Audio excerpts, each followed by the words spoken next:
Shalom bien-aimés dans le Seigneur, nous sommes dans la joie de pouvoir véritablement nous retrouver et partager la parole du Seigneur. Nous sommes bel et bien mercredi et comme tous les mercredis, nous sommes dans notre émission Que la Bible parle, une émission qui répond à vos questions, une émission qui nous permet de pouvoir réellement avoir l'éclaircissement sur les questions de la Bible, sur le point de la Bible, sur les préoccupations quotidiennes afin que nous puissions savoir, comprendre et agir selon la volonté de notre Seigneur Jésus. Voilà, c'est votre serviteur, le pasteur Philippe Mukenge, pour pouvoir répondre à vos préoccupations. Nous sommes dans la joie de pouvoir être parmi ceux qui vivent afin de pouvoir réellement élever le nom de notre Seigneur Jésus. Nous saluons tous les bien-aimés qui sont fidèles à cette émission. Nous saluons tous les frères qui soutiennent, n'est-ce pas, cette émission dans la prière avec leurs finances. Nous allons véritablement remercier, être reconnaissants à nos frères qui sont dans le groupe Galates 6.6, qui nous ont soutenus, n'est-ce pas, et qui nous ont soutenus financièrement afin de pouvoir réellement améliorer les conditions de diffusion de nos émissions.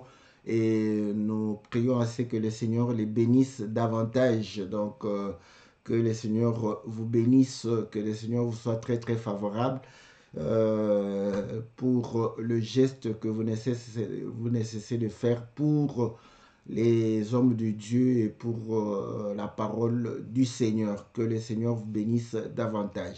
Salutations à tous ceux qui sont éparpillés dans le monde entier et à tous ceux qui aiment la parole et qui témoignent de cette parole dans leur vie, dans leur façon de pouvoir se comporter, parler, agir. Que le Seigneur vous soit très favorable, que le Seigneur vous bénisse, que le Seigneur puisse vous accorder tout ce dont vous avez besoin, que le Seigneur puisse réellement vous apporter des réponses à vos préoccupations, à vos difficultés, à tout ce qui peut véritablement être comme obstacle, que le Seigneur puisse renverser et vous faire trouver un chemin, l'issue qui puisse réellement élever et glorifier son nom dans le nom puissant et glorieux de notre Seigneur Jésus.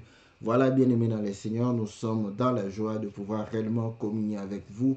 Et aujourd'hui, nous allons pouvoir parler du pardon parce que notre bien-aimé Christian Mafuta, qui nous a posé, il est aux États-Unis, que le Seigneur le bénisse. Je salue particulièrement le frère Jérôme qui est au Cameroun. Que le Seigneur le bénisse. J'espère bien qu'il va pouvoir réellement nous suivre parce qu'il est fidèle aux émissions que nous présentons et il nous a signifié qu'il était édifié et béni et nous croyons que bien aimé, vous pouvez aussi demander à d'autres de pouvoir s'abonner et afin de pouvoir aussi bénéficier de la grâce que le Seigneur a mise sur nous. Voilà, bien aimé dans le Seigneur, nous sommes là pour pouvoir réellement apporter des réponses selon la grâce que le Seigneur nous a accordée. Et comme je le disais, notre bien-aimé Christian Mafuta a posé la question pour savoir, lorsque nous prions pour pardonner, nous prions à Dieu de pardonner les frères, les sœurs ou les hommes qui nous font, qui pêchent. À ce moment, ils se demandent, mais si nous demandons pardon, est-ce que Dieu les pardonne? Parce que voilà, c'est une bonne question parce que voilà, la personne concernée lui-même ne se préoccupe pas de pouvoir réellement se conformer à la parole de Dieu, mais nous prions pour lui afin que l'Éternel puisse réellement le pardonner. Est-ce que le Seigneur va pouvoir réellement le pardonner? Est-ce que le Seigneur va pouvoir réellement, parce qu'il exauce la prière des justes, est-ce que le Seigneur va pouvoir réellement voilà, oublier, effacer le péché de cet homme ou de cette femme, de cette sœur ou de ce frère? Voilà la question de notre bien-aimé Christian Mafuta qui a posé cette question. Ça le préoccupait. Je crois que ça peut être la préoccupation de beaucoup d'entre nous. Voilà, que le Seigneur vous soit favorable, que le Seigneur vous bénisse, que le Seigneur puisse réellement vous accorder toutes les bonnes choses qu'il a préparées dès avant la fondation du monde, afin que nous puissions pouvoir réellement les pratiquer, pouvoir les vivre pour la gloire de son nom. Et nous croyons que la vie que nous menons doit réellement témoigner de la grandeur de notre Dieu, témoigner véritablement que nous avons été rachetés, témoigner que nous avons bénéficié de l'œuvre de la croix. Voilà, bien-aimés dans le Seigneur, c'est à cela que nous sommes appelés et c'est à cela que nous devons réellement nous atteler. Nous allons lire l'écriture qui nous a permis de pouvoir intituler notre thème « Pardonne-leur, car ils ne savent ce qu'ils font ».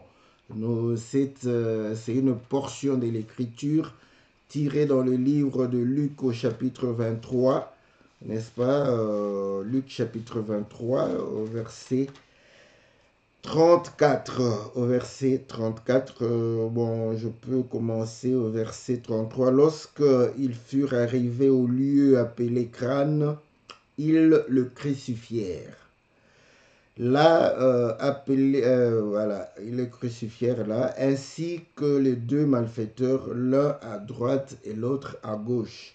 Jésus dit, « Père, pardonne-leur, car ils ne savent ce qu'ils font. » Ils se partagèrent ses vêtements en tirant au sort. Donc, nous voyons déjà un bel exemple du Seigneur. Ces gens qui le crucifiaient, ces gens qui étaient en train de pouvoir réellement le maltraiter, le fouetter, lui faire du mal, il va pouvoir prier et dire « Père, pardonne-leur car ils ne savent ce qu'ils font ». Donc Jésus a prié pour le pardon de ceux qui étaient en train de pouvoir le crucifier. Je prends le Seigneur pour pouvoir réellement appuyer la question de notre bien-aimé. Vous allez voir que dans le livre de Jean, chapitre 10, lorsque le Seigneur va prier pour Lazare, écoutez ce que le Seigneur dit.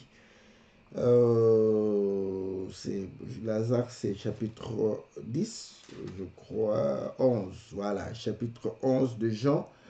Il est dit ceci, je commence au verset 41. Ils ôtèrent donc la pierre et Jésus leva les yeux en haut et dit, « Père, je te rends grâce de ce que tu m'as exaucé. Pour moi, je savais que tu m'exauces toujours, mais j'ai parlé afin qu'ils croient que c'est toi qui m'as envoyé. » Donc, si nous prenons ces deux écritures, nous allons pouvoir peut-être conclure que, bon, parce qu'il est toujours exaucé, le Seigneur au moins, nous, on peut encore douter, je peux douter aussi que le Seigneur ait exaucé votre prière, donc ça peut être légitime. Donc, mais pour le Seigneur, nous ne pouvons pas parce que lui-même certifie que ce n'est pas pour moi que je prie, parce que moi je sais que tu m'exauces toujours. Donc voilà pourquoi ce qu'il a toujours demandé a été donné, ou il a obtenu ce qu'il a demandé auprès du Père. Et c'est ainsi que le Seigneur nous exhorte pour dire que lorsque nous prions, que nous ayons la même foi, que nous ayons réellement la même attitude qu'il avait, d'être certifié que tout ce que nous demandons, nous le recevons. Et surtout que nous le faisons au nom de notre Seigneur Jésus, nous devons croire que nous l'avons obtenu. Donc c'est par la foi que nous croyons que tout ce que nous demandons à Dieu, que nous obtenons. Mais bon, entre nous soit dit, nous sommes certains qu'il y a des choses que nous n'avons pas obtenues parce que nous savons que quelque part, il y a des écritures qui vont pouvoir réellement nous consoler par rapport au fait que nous avons demandé et nous ne l'avons pas obtenu. parce qu'il est aussi dit que Dieu donne au temps convenable. Donc, peut-être que ce n'est pas le temps, le moment où nous allons pouvoir recevoir la chose que nous avons demandée, mais comme nous avons la foi et que le Seigneur, c'est lui qui est la vérité, nous croyons toujours. C'est ça la foi. Nous devons avoir toujours foi, espérance. Nous devons espérer. Nous devons réellement nous attacher, n'est-ce pas, à ce que le Seigneur a dit. Comme il a dit que lorsque nous prions, nous devons croire que effectivement nous sommes exaucés. Nous devons réellement le croire par la foi et ne pas nous fatiguer de pouvoir prier tant que nous ne voyons pas la chose se réaliser. Nous avons plusieurs possibilités. Soit on croit, on espère, tout voilà, en passant à autre chose, n'est-ce pas, ou bien, comme il a dit, nous pouvons insister jusqu'à ce que nous voyons la chose s'accomplir. Donc voilà les attitudes ou les moyens que le Seigneur nous offre pour pouvoir réellement lui demander et prier afin de pouvoir réellement recevoir de sa part. Donc le Seigneur a prié, pardonne-leur parce qu'ils ne savent pas ce qu'ils font. Donc maintenant, pouvons-nous croire que cette prière a été, oui, la prière a été exaucée. Voilà, la prière a été exaucée, mais maintenant, est-ce que vraiment tous ces gens-là, le Seigneur, ils ont obtenu le pardon de leurs péchés? Bon, je vais répondre directement. Moi, je ne crois pas qu'ils ont obtenu le pardon de leurs péchés. Pourquoi? Parce que le Seigneur dit que les Écritures rendent témoignage de lui. Et dans la loi, il est dit que le témoignage de 2 ou de 3 est vrai. Maintenant, Dieu fait des choses, il les répète pour que nous puissions avoir la lumière et une certitude dans ce que nous pouvons croire ou dans ce que nous pouvons confesser. Nous allons voir un autre exemple parce que, vous voyez, tel que nous aimons refléter la nature de Christ, donc vous allez comprendre que ceux qui nous ont précédés dans la foi vont pouvoir refléter cette même nature. Nous allons lire dans le livre des Actes au chapitre 8, si je ne me trompe pas. Voilà, non, c'est le chapitre 7. Actes chapitre 7. Au verset, voilà, je commence au verset 54. Il s'agit de la prédication, du discours d'Étienne devant les pharisiens. Il va pouvoir commencer à leur expliquer les choses. Et je vais lire donc au verset 50, on dit: en entendant ces paroles, ils étaient furieux dans leur cœur et ils grinçaient des dents contre lui. Mais Étienne, rempli du Saint-Esprit, fixant les regards vers le ciel, vit la gloire de Dieu et Jésus debout à la droite de Dieu. Et il dit: voici, je vois les cieux ouverts et le Fils de l'homme debout à la droite de Dieu. Ils poussèrent alors de grands cris en se bouchant les oreilles et ils se précipitèrent tous ensemble sur lui et le traînèrent hors de la ville et le lapidèrent. Les témoins déposèrent leurs vêtements aux pieds d'un jeune homme nommé Saül. Et ils lapidaient Étienne qui priait et disait: Seigneur Jésus, reçois mon esprit. Puis il s'étant mis à genoux, il s'écria d'une voix forte: Seigneur, ne leur impute pas ce péché ici, ne leur impute pas ce péché. Et après ces paroles, il s'endormit. Ah, voilà. Donc, nous voyons que Étienne va subir, n'est-ce pas, les outrages de la part des pharisiens. Et là, bon, en tout cas, cette mort ici, le Saint-Esprit a provoqué. Parce que s'il n'avait pas jeté les paroles, la vision qu'il a eue, je j'espère bien qu'il n'allait peut-être pas le tuer. Mais quand il a vu, la Bible dit, rempli du Saint-Esprit, il va voir les cieux ouverts et voir le Seigneur Jésus assis, debout à la droite de Dieu. Donc là, dès qu'il va pouvoir dire cela, ils vont pouvoir se dire, ah là, il a blasphémé. Rappelez-vous, le Seigneur, Jean chapitre 19, Pilate pose la question, mais je ne vois rien, je veux le libérer. Il dit, non, non, non, nous avons une loi. Il a blasphémé. Donc, vous allez comprendre que le blasphème, n'est-ce pas, pour les pharisiens, a conduit à ce qu'on condamne le Seigneur à mort. Et de même, Étienne va pouvoir être lapidé, condamné à mort à cause du blasphème. Pour eux, c'était un blasphème. Mais là, Étienne dit, prie comme le Seigneur a prié, Père, pardonne-leur car ils ne savent pas ce qu'ils font. Il dit, ne leur impute pas le péché. Or, vous allez comprendre que dans le temps d'ignorance, je crois, n'est-ce pas, Dieu n'impute pas le péché. Alléluia, ça c'est bon. Maintenant, ici, vous allez comprendre que au moins là-bas c'était bon, c'était tellement général hein, que j'ai dit bon, je ne crois pas, mais je vais revenir sur le Seigneur. Mais ici au moins, on a un élément. Étienne va prier, vous voyez, il demande pardon pour eux. Eux-mêmes, ils n'ont pas, ils se sont pas repentis, ils n'ont rien fait. Donc, pour eux, vous allez comprendre que tant que eux-mêmes ne sont pas conscients, ils ne se repentent pas, voilà, ils continuent à vivre de la même manière, ce pardon ne leur sera pas accordé. Donc, vous voyez, nous revenons même sur le Seigneur qui a toujours été exaucé, que Dieu exauce à tout moment.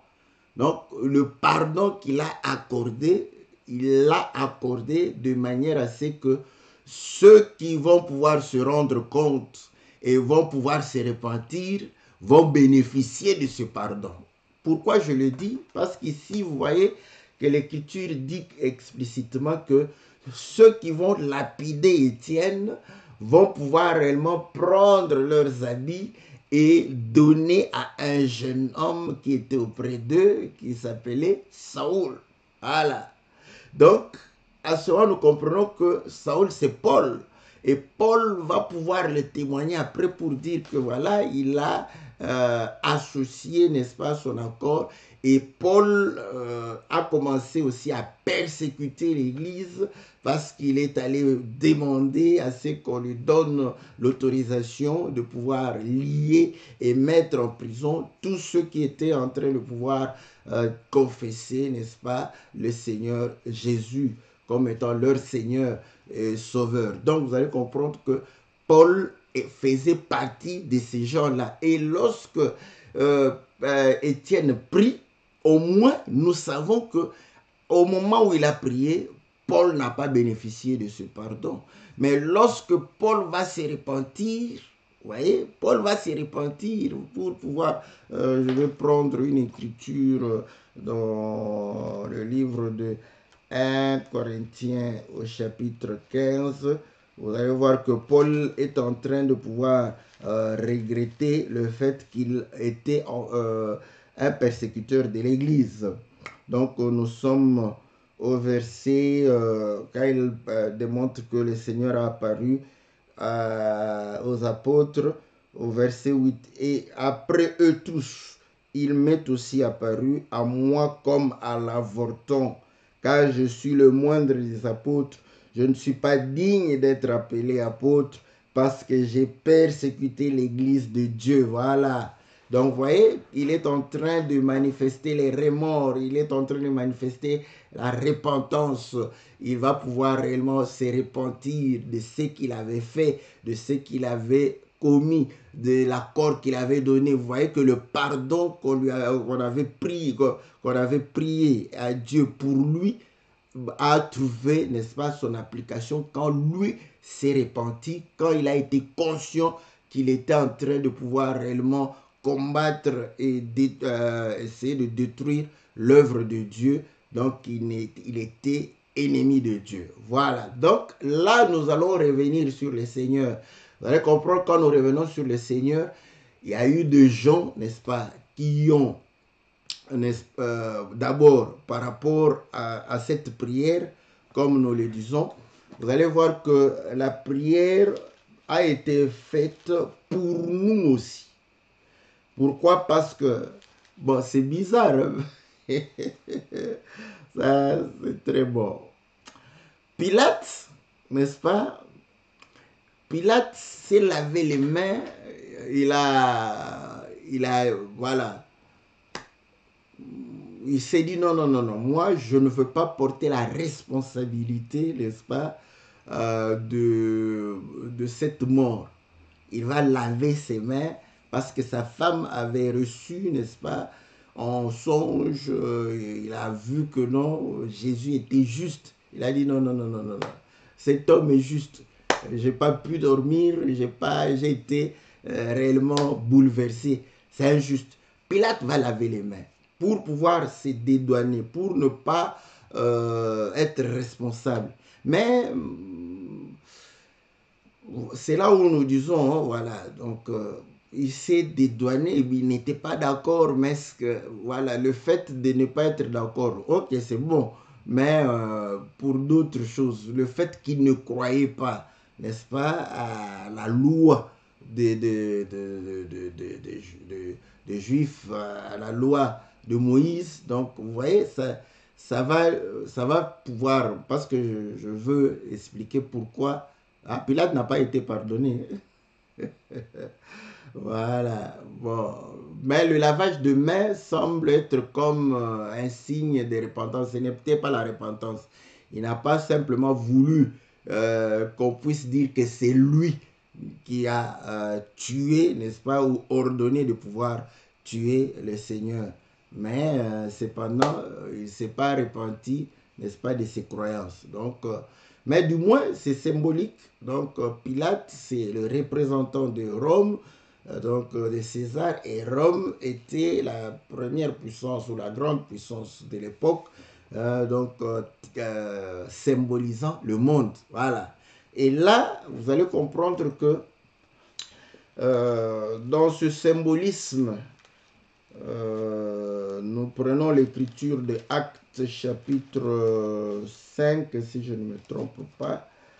Actes chapitre... Non, c'est chapitre 4. Actes chapitre 4. Voilà. Au verset 24. Lorsqu'ils l'eurent entendu, ils élevèrent à Dieu la voix tous ensemble et dirent: Seigneur, toi qui as fait le ciel, la terre, la mer et tout ce qui s'y trouve, c'est toi qui as dit par le Saint-Esprit, par la bouche de notre Père, ton serviteur David, pourquoi ces tumultes parmi les nations et ces vaines pensées parmi le peuple? Les rois de la terre se sont soulevés, les princes se sont ligués contre le Seigneur et contre son oint. En effet, contre ton saint serviteur Jésus, que tu as oint, Hérode et Ponce Pilate se sont ligués dans cette ville avec les nations et avec le peuple d'Israël. Donc là, vous allez comprendre que la mort du Seigneur, nous tous, nous avons été impliqués par les représentants, n'est-ce pas, de nos deux peuples. Parce qu'il faut savoir que en Israël, le roi représente le peuple. Même aujourd'hui, le président de la République représente la nation. Le roi représente le royaume. Donc, vous allez comprendre que les dirigeants représentent, n'est-ce pas, les peuples. Donc, ça n'a pas changé. C'est la même chose jusqu'aujourd'hui. Donc, au travers Hérode, le peuple d'Israël va pouvoir voilà, être compté parmi ceux qui ont crucifier les seigneurs. Et au travers Ponce Pilate, même nous, les Africains, les Congolais, les Camerounais, les Togolais, n'est-ce pas, les Centrafricains, Sud-Africains, nous tous, nous avons participé à la mort du Seigneur. Alléluia. Maintenant, rentrons, vous allez voir que quand le Seigneur dit « Pardonne-leur car ils ne savent pas ce qu'ils font », voilà, donc c'est pour démontrer que lorsque nous allons pouvoir réellement être conscients, c'est ainsi que l'écriture de Luc chapitre 24 nous dit qu'il fallait que le pardon de péché soit prêché en son nom. Donc nous sommes au verset 47. Et que la repentance, je commence au verset 45, alors il leur ouvrit l'esprit afin qu'ils comprissent les Écritures et il leur dit ainsi, et il est écrit que le Christ souffrirait et qu'il ressusciterait de mort le troisième jour et que la repentance et le pardon de péché seraient prêchés en son nom à toutes les nations, à commencer par Jérusalem. Gloire au Seigneur, vous voyez. Donc, vous voyez, pardonne-leur car ils ne savent pas ce qu'ils font. Donc, pour pouvoir obtenir le pardon de nos péchés, il fallait que nous puissions recevoir la prédication, n'est-ce pas? Et Paul dit que nous sommes sauvés par la prédication de la croix. Cette prédication nous amène à la repentance pour que nous puissions obtenir le pardon. Donc, lui-même a prié, Dieu l'a exaucé.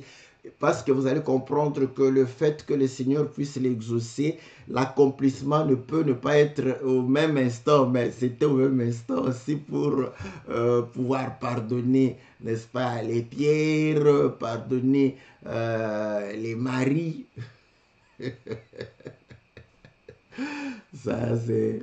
La parole de Dieu, elle est bonne, hein, vous voyez. Bon, on pouvait dire que non, les pierres sont épargnées. Non, non, non, non, non, non. Leur chef Hérode, ils sont tous concernés. Hein, c'est comme ça que nous disons aujourd'hui, n'est-ce pas, qu'on le veuille ou non. Hein, parce que beaucoup de chrétiens disent, oh non, vous voyez, nous allons combattre l'homosexualité. Tant que les nations, vos États, vos gouvernements adoptent cela, que vous le vouliez ou non, c'est supposé que, voilà, nous tous, n'est-ce pas, nous sommes concernés par cela. Voilà pourquoi nous vous demandons, bon, si il faut savoir parler, bien parler par rapport à l'homosexualité, de peur que vous soyez peut-être traduit en justice pour homophobie, n'est-ce pas? Donc, vous allez comprendre que... Mais cependant, nous allons dire ce que la Bible dit. L'homophobie, c'est de pouvoir réellement maltraiter un homosexuel. Mais nous, on ne le maltraite pas, il ne faut pas le maltraiter. Parce que le Seigneur a même dit de pouvoir bénir nos ennemis. Ils ne sont même pas nos ennemis, donc pourquoi nous allons pouvoir leur faire du mal? Donc, nous ne leur faisons pas du mal. Et nous n'avons pas, sur le plan social, de problème avec eux. Mais ils ne vont pas hériter le royaume, c'est tout. C'est ce qu'on peut leur dire. Voilà. Donc, vous allez comprendre que, qu'on le veuille ou non, donc, ils étaient impliqués. Donc, ils ont aussi obtenu le pardon de leurs péchés au travers l'œuvre de la croix. Parce qu'ils ont cru, n'est-ce pas? En croyant, n'est-ce pas, à la mort et à la résurrection du Seigneur, ils vont pouvoir bénéficier, n'est-ce pas, du pardon de leurs péchés. Voilà pourquoi le Seigneur a dit à Pierre, quand tu seras converti, parce qu'avant la croix, il n'était pas converti, c'était un inconverti. Donc il fallait qu'à la croix, n'est-ce pas, là où l'Écriture est en train de pouvoir démontrer que nous avons été circoncis, non pas par la main de quelqu'un, mais par la main, n'est-ce pas, de notre Seigneur et nos offenses. Donc nous tous, nous obtenons le pardon par rapport à l'œuvre de la... Il faut croire à l'œuvre de la croix. Donc, bon, déjà symboliquement, vous allez voir que les disciples avaient fui, n'est-ce pas? Il n'était que resté un seul. Et Pierre l'a renié même. Donc, il va pouvoir se repentir. Donc, ils ont aussi bénéficié au travers la conscience. Voilà pourquoi l'Écriture dit, ah, il s'est rappelé, ah, il le disait, que voilà, il allait mourir et ressusciter d'entre les morts. Et nous, voilà, nous sommes aussi concernés. Bon, vous voyez, nous sommes nés 2000 ans après, mais concernés par l'œuvre de la croix. C'est ce pardon-là que nous bénéficions parce que le Seigneur, en mourant à la croix, il a octroyé le pardon à quiconque croit. Voilà. C'est ainsi qu'il est l'agneau qui ôte le péché. Il a prié pour le pardon pour montrer que c'est lui qui ôte le péché. Mais il ôte le péché lorsque vous communiez avec l'agneau, parce que dans la loi, il fallait amener l'animal et communier avec l'animal, imposer les mains sur l'animal, afin que vos péchés puissent réellement être transmis sur l'animal, pour que la malédiction tombe sur l'animal. Donc, pour pouvoir bénéficier du pardon, il fallait communier, il fallait pouvoir réellement se conformer à la mort du Seigneur et à sa résurrection. Voilà comment nous pouvons dire. Donc, c'est exactement la même chose. Donc, aujourd'hui, parce qu'il est le même hier, aujourd'hui, éternellement, aujourd'hui, quand nous prions, n'est-ce pas, nous prions pour les frères. Nous prions pour les sœurs, nous prions pour les hommes, les païens, pour tout le monde. Donc, nous devons leur accorder notre pardon d'abord, parce que la question n'est pas seulement de pouvoir nous les pardonner, non. Voilà pourquoi déjà quand vous priez pour quelqu'un pour que Dieu le pardonne, non, certainement, voilà, vous devrez le supporter. Bon, quand il s'agit de nous-mêmes, parfois on n'a pas la force de pouvoir pardonner à ceux qui nous font du mal, mais quand ils font du mal aux autres, on a quand même la force de prier Dieu pour que Dieu les pardonne. Mais quand ils nous font du mal, on oublie qu'il faudrait les pardonner d'abord avant de prier que Dieu puisse les pardonner aussi. Donc, vous allez comprendre que la question est plus par rapport au fait que quelqu'un fait du mal et vous priez pour que Dieu puisse le pardonner. Au moment où vous priez, n'est-ce pas, Dieu nous a accordé le pardon. Ah, voilà. Ça peut s'expliquer comment? Parce que vous allez comprendre qu'il est écrit que le souverain sacrificateur entrait une fois l'an, n'est-ce pas, pour sacrifier. Et le sacrifice pour l'expiation, le jour d'expiation, c'était une fois l'an. Donc, en quelque sorte, c'est pour dire, je parle en termes simples, c'est pour dire que quand il fait le sacrifice, donc c'est pour le pardon des péchés qui seront commis pendant toute l'année. Donc, il fait ce sacrifice une fois et le pardon est accordé, n'est-ce pas, pour les péchés. Bon, vous pouvez le prendre pour les péchés qui ont été commis pendant cette année-là. Parce que si on l'explique, le Seigneur vient l'expliquer de manière à démontrer que on obtient le pardon, parce que le jour d'expiation était au 7e mois, ce n'était pas au début de l'année. Donc, j'ai encore quelques minutes, donc nous pouvons parler. Donc, Lévitique chapitre 23. Lévitique chapitre 23. Voilà. Il est dit ceci, voilà.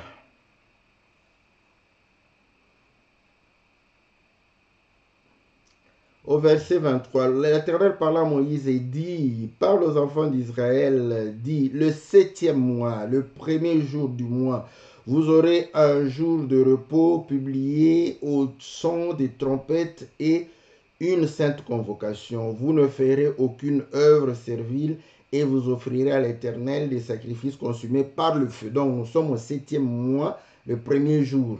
Donc, c'est une convocation solennelle. L'Éternel parla à Moïse et dit, le 10e jour de ce 7e mois sera le jour des expiations. Vous aurez une sainte convocation, vous humilierez vos âmes et vous offrirez à l'Éternel des sacrifices consumés par le feu. Donc, dans la logique, parce que l'année commence avec la Pâque, vous voyez, Dans la logique, l'expiation vient, le 7e mois, c'était le dernier mois de fête. Donc, la fin de je ne dis pas la fin de l'année, la fin de l'année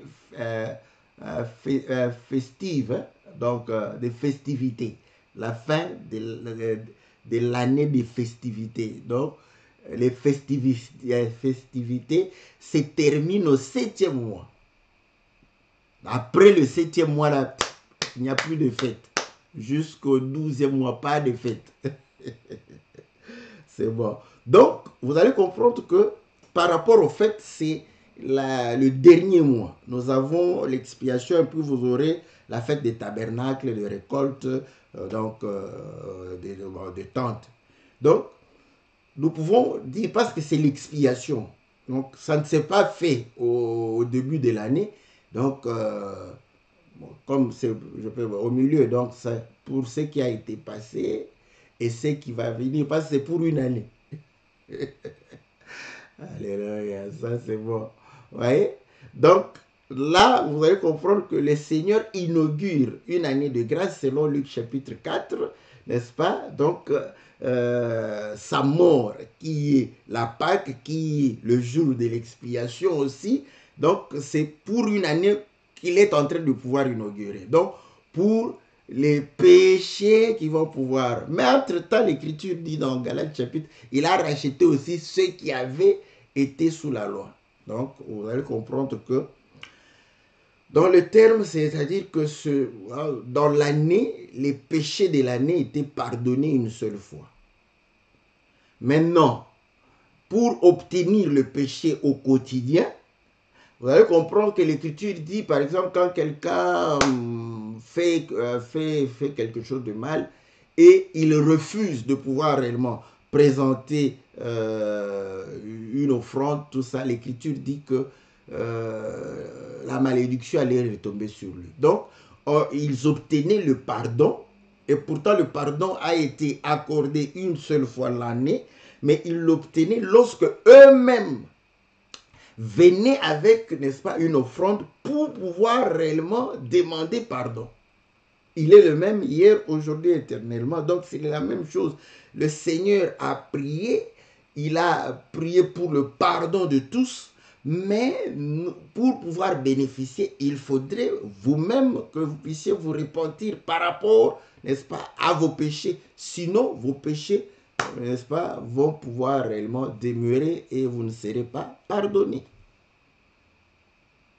Donc, maintenant, nous prions. Nous ne pouvons pas dire, mais bon, s'il ne se répand pas, non, nous prions. Et là, vous allez comprendre maintenant que la prière d'Étienne, Dieu l'a exaucée et il a manifesté cela sur Paul, qui va pouvoir bénéficier de la grâce. Et le Seigneur va pardonner, même le meurtre d'Étienne, là, il va pardonner tout ce qu'il a fait. Il a persécuté, je crois qu'il y a une écriture où il dit même qu'il a amené les gens, n'est-ce pas, à la mort, tout ça. Donc il a véritablement fait du mal à l'Église. Mais le Seigneur l'a pardonné parce que lui-même s'est rendu compte et il s'est repenti. Le Seigneur l'a pardonné. Et Étienne avait prié pour lui. Et écoutez, la Bible nous recommande de pouvoir prier. Bon, ici j'ai pris ça en dernier pour que, voilà, je n'explique pas, j'ai déjà expliqué le péché qui mène à la mort. Comme je le dis, quand vous êtes abonné à notre chaîne, si vous voulez avoir quelques informations sur le péché qui mène à la mort, je crois, vous pouvez taper le péché qui mène à la mort ou le péché qui ne mène pas à la mort. On a expliqué avec la grâce qu'on avait. Je crois que les choses qu'on a expliquées sont toujours valables jusqu'aujourd'hui. Voilà. Donc, dans 1 Jean chapitre 5, 1 Jean chapitre 5, il est dit ceci, au verset...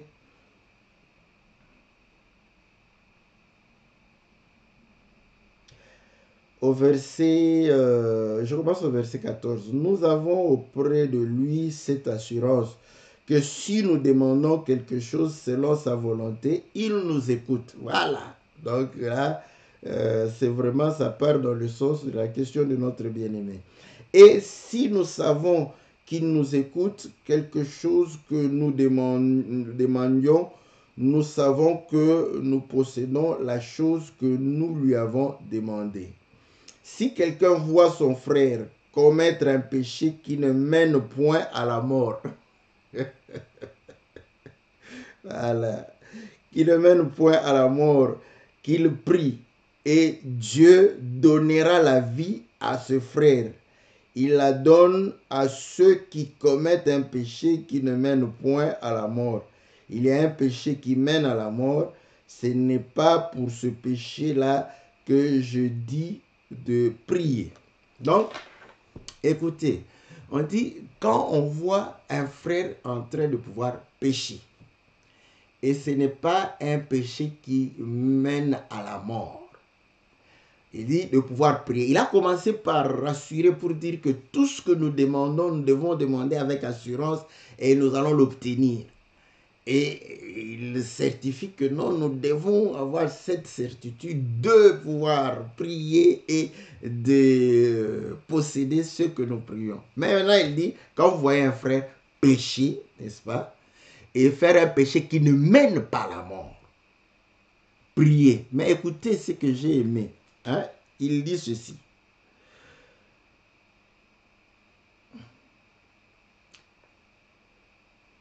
Qu'il prie. Dieu donnera la vie à ce frère. Ah, Dieu donnera la vie à ce frère. Dieu donne la vie à ceux qui manquent la vie. Alléluia. J'aime la parole, j'aime la parole. Dieu donne la vie à ceux qui manquent la vie. Parce que si tu as la vie, Dieu va te donner encore quoi. Tu as déjà la vie. Donc Dieu donne la vie à ceux qui n'ont pas la vie. Donc quand quelqu'un pêche, il s'éloigne de la vie de Dieu. Mais maintenant, vous allez voir qu'il y a mort et mort. Et là, nous pouvons aller directement chez Lazare. Vous voyez? Lazare, l'Écriture, le Seigneur dit que cette maladie ne va pas l'amener à la mort. Mais il est mort. Donc, c'est pour dire que quand un frère pêche, il est sous la malédiction de la mort. Il est sous la mort. Il est mort. N'est-ce pas? Donc, quand on prie, c'est pour que Dieu puisse lui donner la vie. Mais il n'est pas mort de la mort dont parlent les gens ici. Comme Lazare. Donc, maintenant, pour différencier la mort, n'est-ce pas, dont parle, nous pouvons utiliser les langages du Seigneur Jésus sur Lazare, que Lazare dort. Donc, un frère qui pêche, il dort. Voilà. Donc, il dort et nous pouvons prier pour que Dieu lui donne la vie.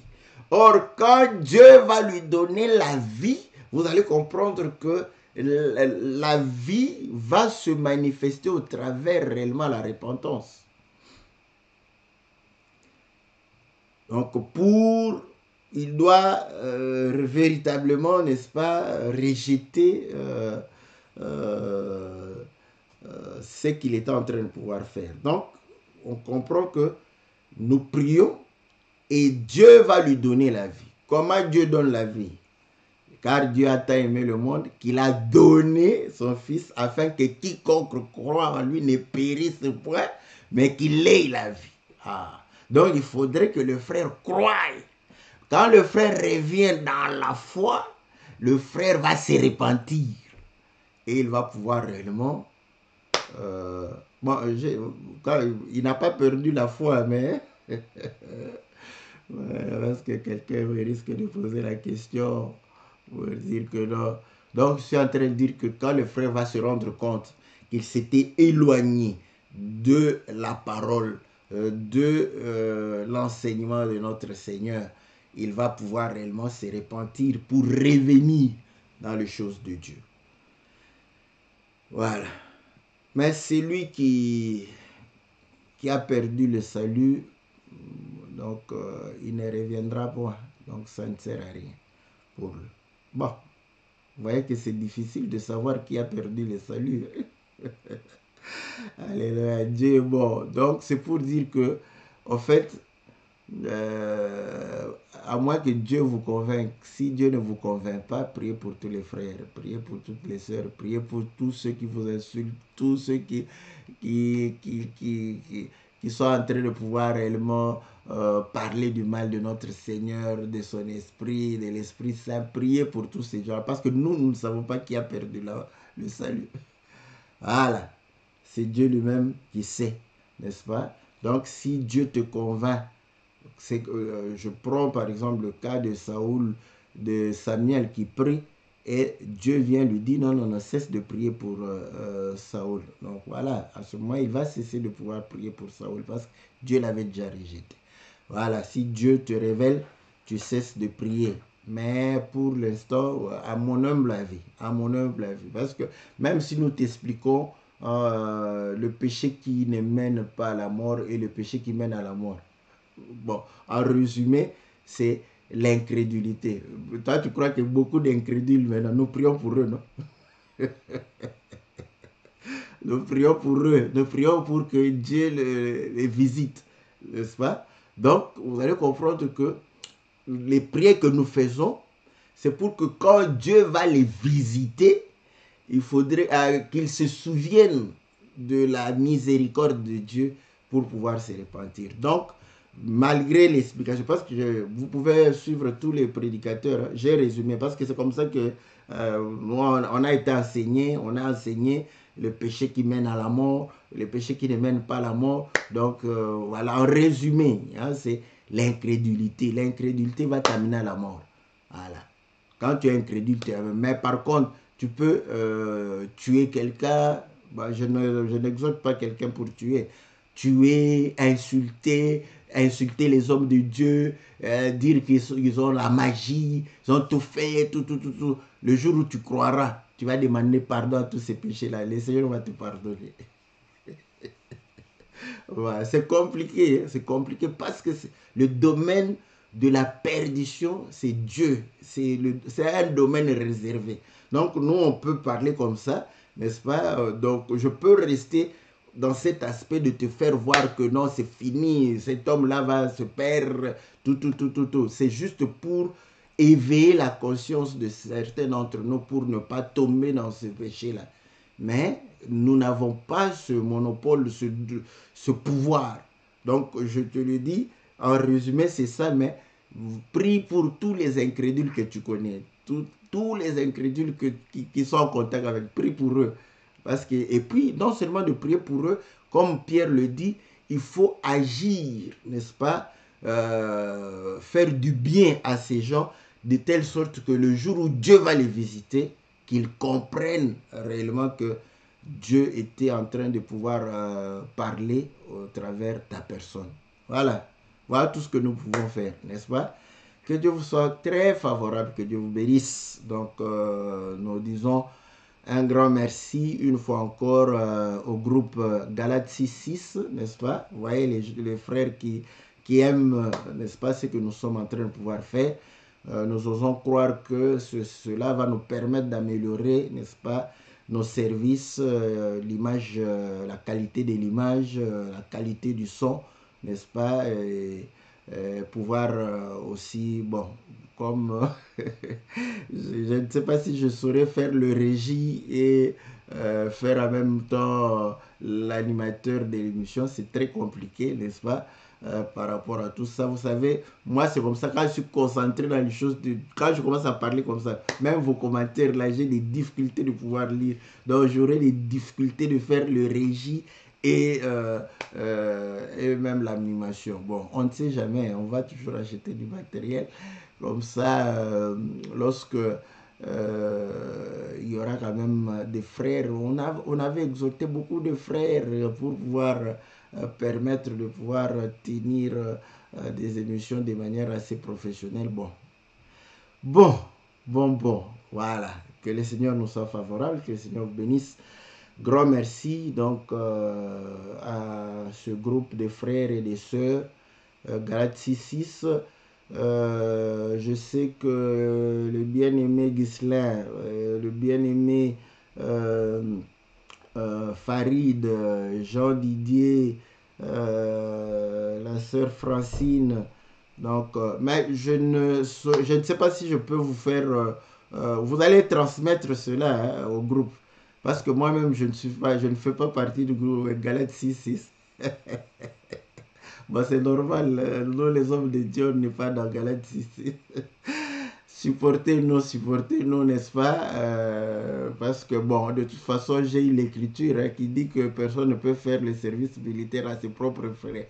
Donc, je ne veux pas, je ne veux comprenez que si je ne suis pas dans le groupe Galate 6-6, mais un des administrateurs peut, juste pour la circonstance, comment m'ajouter dans le groupe, comme ça, je vais vous remercier et puis vous mettez à l'écart vite avant que vous ne puissiez continuer à faire d'autres actions qui sera une source de bénédiction pour beaucoup et pour vous-même.